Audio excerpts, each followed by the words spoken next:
Is your Windows audio suddenly silent when you're using your TV or monitor?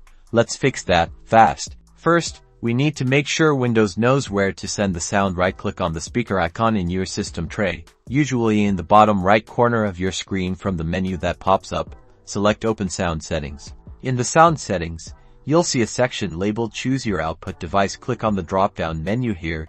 If your TV or monitor is connected and recognized, it should appear in this list. Select the option that corresponds to your TV or monitor speaker. If your device isn't showing up, or if selecting it didn't work, let's check some deeper settings. Scroll down in the Sound Settings and click on Manage Sound Devices. Here, you'll see a list of all your audio output devices. Make sure your TV or monitor's audio output is enabled. If it's listed but disabled, click on it and then click the Enable button. Still no luck?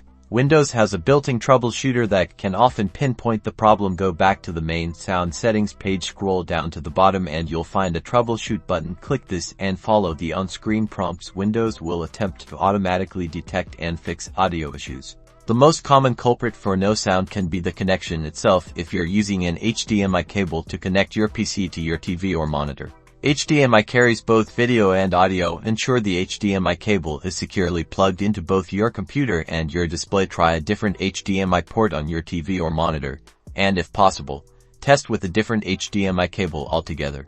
Outdated or corrupt drivers are another frequent cause of audio problems. To check this, press the Windows key and the X key simultaneously to open the Power User menu. Select Device Manager.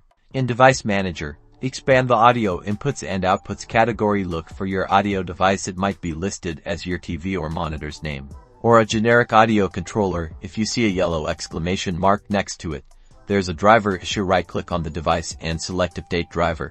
Choose Search automatically for drivers. Windows will try to find and install the latest driver. If it can't find one, you may need to visit your graphics card manufacturer's website like NVIDIA, AMD, or Intel, or your computer manufacturer's website and download the latest audio drivers for your specific model. With these steps, you should now have sound coming from your TV or monitor. Enjoy your movies, games, and everything else with crystal clear audio.